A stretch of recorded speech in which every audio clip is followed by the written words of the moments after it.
Formidable. Moi aussi, ça va. Je suis très, très heureuse, très excitée même de venir jouer à Liège devant les ouftis ce soir. Je suis excitée comme un lobby pharmaceutique en pleine pandémie mondiale. Mais je vais y aller mollo, parce que j'ai eu une césarienne il y a quelques mois. Faudrait pas que la fermeture éclair ne pète. Alors, rassurez-vous, je vais pas faire un sketch sur ma césarienne. Ah, du flambi. Non, non, pas du tout. Même si j'aurais pu, c'est vrai, on fait ce qu'on veut. On choisit le sujet qu'on veut quand on fait un sketch. C'est vrai. Faut pas faire tout le sketch dessus. Voilà, faut doser. Il faut placer le curseur. Or, le curseur en humour, c'est comme un tétraplégique, il est là où tu choisis de le poser.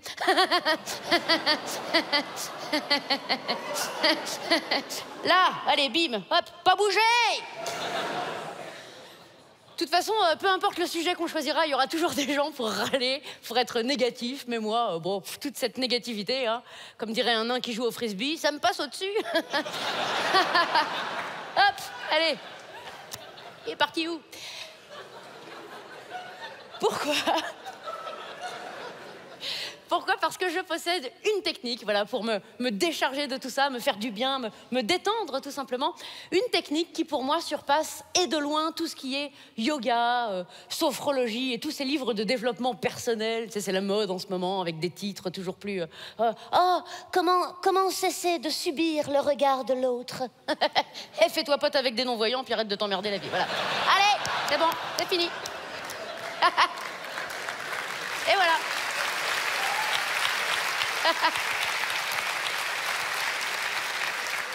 Est-ce qu'on viendrait pas d'économiser 24 €? Non, moi, pour me faire du bien, je regarde, voilà, cette série américaine, mondialement connue, diffusée dans le monde entier, et qui aborde des sujets sociétaux extrêmement modernes. J'ai nommé La petite maison dans la prairie.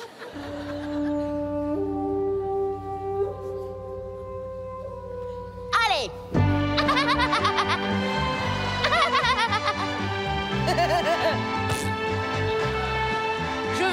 Je voue un culte à La petite maison dans la prairie. 2457 heures de niaise béatitude. 184 épisodes rediffusés chaque année dans le monde entier depuis 1987. 201 messes célébrées par le révérend Alden. Série la plus regardée de tous les temps, devant Game of Thrones et Desperate Housewives, dont elle est un savoureux mélange. Quand le monde va mal, une solution, la petite maison dans la prairie. Moi, je suis incollable, je connais tout par cœur. Je peux vous dire de quel épisode il s'agit, rien qu'aux toutes premières images. Je peux vous dire de quel épisode il s'agit, rien qu'à la façon dont Carrie se ramasse la gueule sur la colline.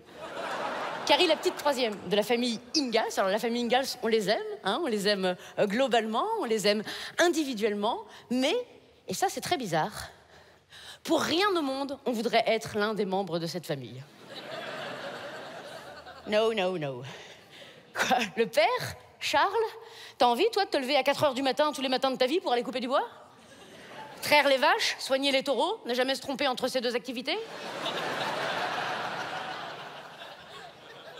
Caroline, il n'y aura pas beaucoup de lait aujourd'hui. Oui. D'ailleurs, c'est pas comme ça, c'est... Enfin, bref. Repeindre les clôtures, réparer le toit, tout ça, c'est avant midi. Manger un pauvre sandwich au pain, filer travailler dans les champs, rentrer à 18 h 30 pour bouffer un ragoût proprement dégueulasse. Et le dimanche, le seul jour où tu pourrais te reposer, penses-tu, faut que tu te lèves encore plus tôt que les autres jours pour emmener tout le monde à la messe et chanter avec le révérend Alden. Non, merci. La mère, Caroline, mariée à 14 ans, mère à 14 ans et 9 mois. Se lever encore plus tôt que tout le monde pour préparer le petit-déj, torcher les gosses, les envoyer à l'école, débarrasser la table, faire la vaisselle, dépoussiérer le désert culturel dans lequel elle évolue. Ah, parce qu'il n'y a rien à Walnut Grove. Il n'y a rien, il n'y a pas un théâtre, il n'y a pas une bibliothèque. Si, il y a une bibliothèque, elle est en bois, c'est Charles qui l'a fabriquée. Il n'y a qu'une étagère, il n'y a qu'un livre, la Bible. Mais Caroline n'a pas le temps de la lire, elle doit faire la lessive directement à la rivière, rentrer, préparer le ragoût avant que tout le monde rentre à 18 h 30, prière, devoir conjugal, dodo, et la messe le dimanche pour remercier le Seigneur de cette belle vie de merde. Non, merci. Bon, après, il y a les mômes, leur première fille, Marie. Marie finit aveugle. Marie est aveugle en 1880. Aveugle en 1880, t'es non essentiel. Aveugle en 1880, on te pousse pas du haut de la falaise, mais on te dit pas qu'il y en a une. On te dit, dis donc, tu connais pas le Grand Canyon? C'est vachement beau à cette saison. Tu feras gaffe, il y a une marche. Bon, quand même, elle se marie. Marie, elle a un môme qui finit en merguez dans l'incendie de l'école pour aveugles alors qu'il l'est pas. C'est quand même sacrément con d'être le seul à pas trouver la sortie quand elle est seule à voir clair. Petit peu con, celui-là aussi. Leur deuxième fille, Laura, se marie à 16 ans. La vieille fille. Elle parvient à avoir une belle maison, bim, tornade. Ça c'est fait, c'est rangé, c'est plié. Quant à Carrie, elle a 2 pieds gauches et je te raconte pas le bordel pour y trouver des godasses. De toute façon, les mômes à l'époque, c'est pas la bamboche. Hein. À 7 ans, ils sont vieux. Ils sont contents d'être arrivés à 7 ans. C'est pas le cas de 70% des mômes de l'époque. Merci, les maladies infantiles. Ah, c'est pas la bamboche, hein. L'école à pied, 18 km. Ton cartable, c'est un seau en inox.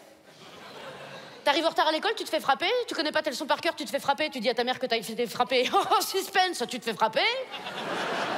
C'est chouette, ça change. De toute façon, tes parents l'auraient su. L'instit, c'est ta tante, ils sont 12 dans le village. 12 dans le village, au niveau des mariages, tu fais comme Thomas Pesquet, t'essayes toutes les combinaisons. Mais bon, au bout d'un moment, ça tourne en rond, hein. C'est un Rubik's Cube de consanguinité, là-dedans. Personne ne tombe des nues quand un môme naît avec les neurones en sordais. Hé, mon oncle, c'est ma tante. Bah oui. Au bout d'un moment, oui. Et dimanche, il fait beau, on ira au Grand Canyon. Allez. Allez, oui, voilà. Il y a une marche. Ah, c'est pas la bamboche, hein. L'école la semaine, l'école du dimanche, le dimanche, les devoirs, les corvées, pas de smartphone pour mettre des photos de la prairie sur Insta, et la messe pour finir en beauté. Non merci, t'as envie de leur dire à tous, t'as envie de lui dire à Charles, mais Charles, enfin! Tu n'es pas heureux à Walnut Grove, Charles, non? D'où tu perds ta récolte en 2 minutes à cause de la grêle alors que ça fait 6 mois que t'étais dessus et tu dis c'est pas grave, je vais replanter. D'où tu perds ta maison dans un incendie jusqu'à ce que la pluie arrive, attention. Oh, c'est le Seigneur qui nous envoie la pluie et le feu, connard. Qui c'est qui l'a envoyé? Charles, enfin. L'avantage qu'on a sur les arbres, c'est qu'on n'est pas obligé de rester là où on n'est pas bien. Tu prends Caroline et les mômes, tu les fous dans la chariote et puis tu pars à l'aventure quand la vie est dure, Charles. Faut savoir rebondir. Alors pose cette hache, et en parlant de hache, si vraiment t'as envie de planter quelque chose, qu'on s'amuse un petit peu. La vieille Madame Olson, tu la prends, tu la suspends, tu la désosses, ça fait de la viande pour l'hiver et tu te barres. Fais l'amour à la vie, fais l'amour à tes chèvres, on s'en fout, on n'a qu'une vie, cours nu dans la prairie. Fais du cheval avec les Indiens. Fume la pipe quand je joue au poker. Apprends à courir à ta fille pour qu'elle arrête de se péter la gueule sur la colline. Et arrêtez de l'appeler Carrie, parce que c'est pas un prénom, Carrie. C'est une infection dentaire, pauvre connard!